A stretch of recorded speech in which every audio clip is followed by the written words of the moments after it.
Trigger warning, I'm going to be using the word slave in this video rather than enslaved person. I'm sorry, but talking about Spartacus without saying the word slave would be like reading the original Huckleberry Finn without using the N-word, which it would be very difficult.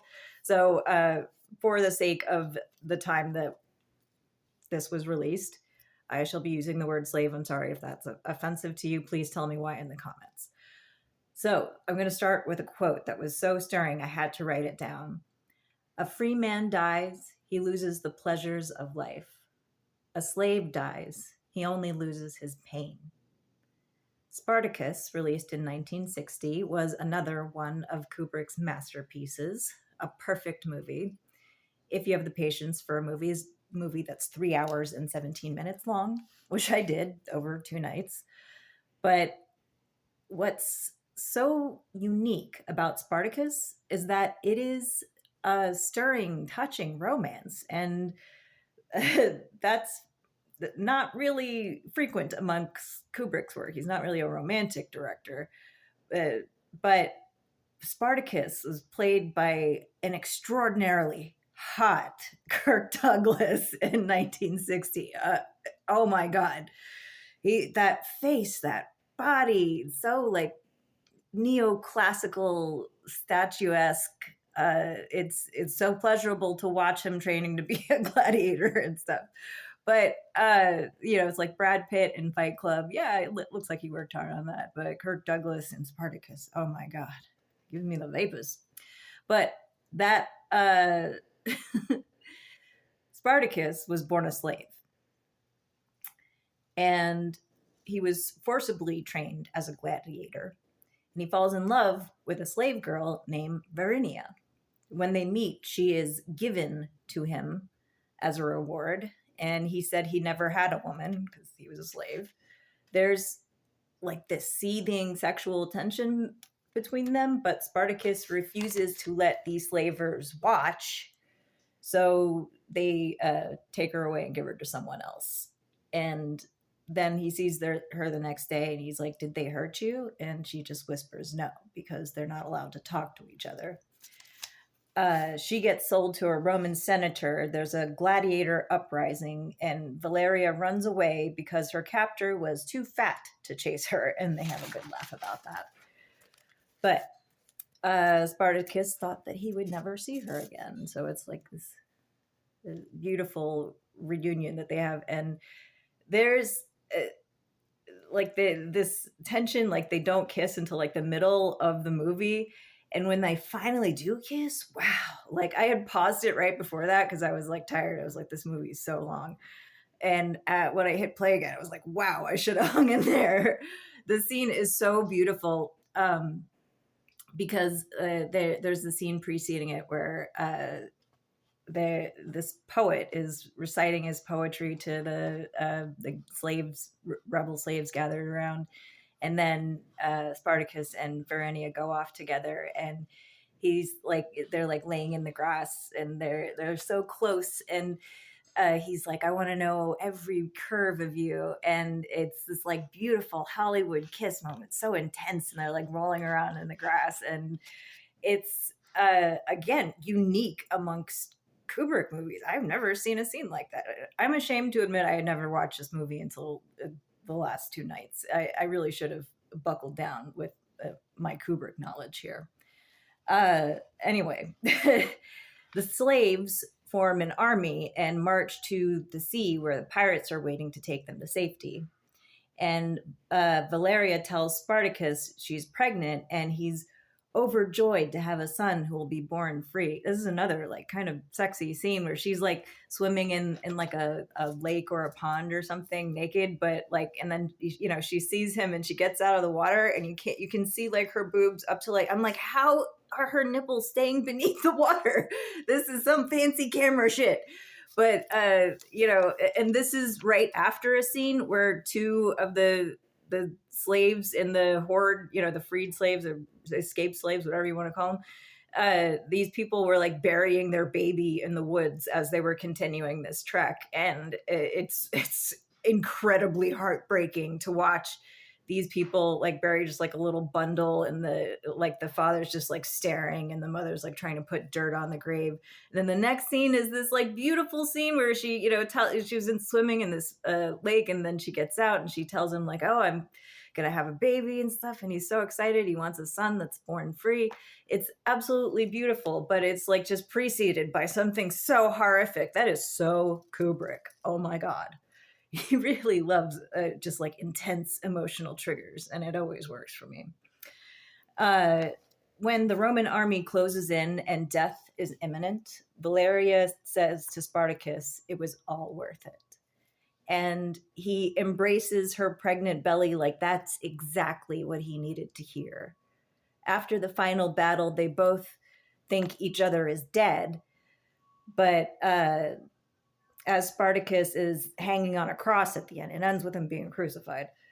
The Romans did that to a lot of people. It wasn't just Jesus. It was like thousands. But Spartacus is on a cross at the end, and Valeria shows him his son and tells him his son will be free and will remember him. And then she begs him to die. I think it was all worth it. The romance drives the story and gives it a really warm heart, and Kubrick is not known for that. Making a movie about slavery in 1960, the dawn of the civil rights movement, Kubrick used targeted emotional triggers to argue for human rights for all. Spartacus is forced to fight a black slave to the death as the black guy is about to slit his throat. He throws the trident at the Romans instead, turning the violence back on the powerful, being entertained by such brutality. That act of rebellion sparked the slave revolt. A black man spared Spartacus's life to turn his weapon on the real enemy. The reason this movie is so long is because it's full of montages. Gladiators training the freed slaves and families with like old people and babies. It's just like living their lives and smiling at Spartacus as he walks by. And the Roman soldiers like are marching in with this lethal efficiency. It reminds me of Full Metal Jacket, except that was like the military efficiency was extreme to a fetishistic extent in that movie. But Spartacus is also a war movie about peace. The slaves just wanted freedom. Any fight for freedom from slavery is justified. The Roman elite arrogance underestimated the survival instincts of the slaves. The Romans tried to do this raid on the slaves that were gathering like an army to march and go escape to the sea. And they didn't bring enough people or stockades. And so the guy who's in charge of that has to go and explain to the Senate. And they were like, why didn't you put up stockades? And I yelled, because they were slaves. You underestimated them. And then the guy's like, well, they were only slaves. And I was, told you, don't underestimate people who are downtrodden and aren't afraid of death. Oh, God, it's scary considering January 6th, though. There are scenes reminiscent of Full Metal Jacket, and even movies like Braveheart, I think. I kept thinking of Braveheart. Like there's a lot of the same themes. So the lasting influence is seen in Kubrick's work and others. It's worth mentioning that the screenplay was written by Dalton Trumbo, who was a brilliant writer that was blacklisted from Hollywood for being a communist during Red Scare. So to continue writing, he had to sell scripts under someone else's name. Someone else accepted his Oscar for Roman Holiday because he couldn't admit that he had written that script. Communists were our allies in World War II, so a lot of Americans did join the American Communist Party. And Senator Joe McCarthy started prosecuting communists as traitors, and studios were just afraid to hire them. So it's like, as a writer, I know what it means to need to write. It's not an itch, it's a hunger, it's thirst, you need to write to live. Am I a slave to my words? Yes. But all the pain it causes is far outweighed by all the pleasures of life. Anyway, Kubrick and Trumbo, wow, what a team. 10 out of 10. So what, oh, and the scene, the best scene in the entire movie is when all the slaves are captured in the end, and the Romans want to get Spartacus to like put him on display and really, they would have made a martyr of him, but they wanted to be like, don't rebel or this will happen to you. And all the slaves, they're like, which one of you is Spartacus? And he stands up, and all the other slaves start standing up and saying, I'm Spartacus. So they can't tell who Spartacus is. And they would rather get crucified than turn him in. And that made me cry. Like, that's something so beautiful when there's that solidarity within a group that was so downtrodden before. It's like they knew they weren't going to get their freedom, but they were only going to have their freedom in death. So what does Spartacus teach us about today? America never really got rid of slavery. We just kind of shipped it overseas and put it in prisons. Got to work on that. Are we the new Roman Empire? I think that we're something different, something more sinister and seemingly unstoppable. Oligarchy. We are enslaved to the billionaires because they're the only ones who really get a vote. How do we revolt?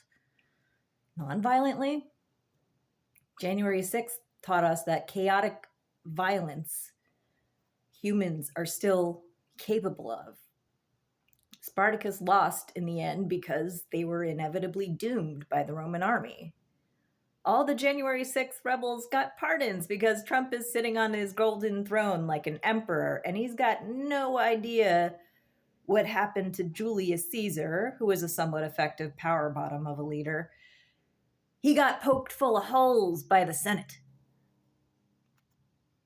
Such a downfall seems impossible. Oh, they'll placate his whims until they can throw him under the bus. Oligarchy will hit a peak. We will revolt, bring freedom and democracy back to America, and I will never give up hope in us. I like to tell this story about my first American ancestor was an Irish immigrant during the Civil War who immediately, getting off the boat, was signed up to fight for the Union Army. And he got court-martialed for punching an officer, meaning he punched, like a lieutenant or somebody above him, and spent the rest of the war in like military jail. And I used to think that he was just drunk or something, just had a rage problem considering my family. But I think now he was just sick of being treated like a second-class citizen. And you know what? If it wasn't for that punch, I might not be here today, because they would have sent him to the front lines, and that's it. So I'm not saying punch officers because you'll just go to jail. Maybe punch Nazis if you got to punch somebody. But Spartacus is on the Project Mayhem 2025 movie watch list. I will be making a movie watch list and a book reading list. So we have homework assignments. We are all working on this together. I am not the leader. I would say I am trying to organize, but I am really bad at organizing, so I need help. Lastly, I am raising money for moving expenses. I am making this content for tips. Please send a contribution on Venmo or Cash App. I would really appreciate it, and it would make my entire life feel a lot safer if I could, get people to donate to the cause, and I could make better content for you, because that's all I'm really out to do here.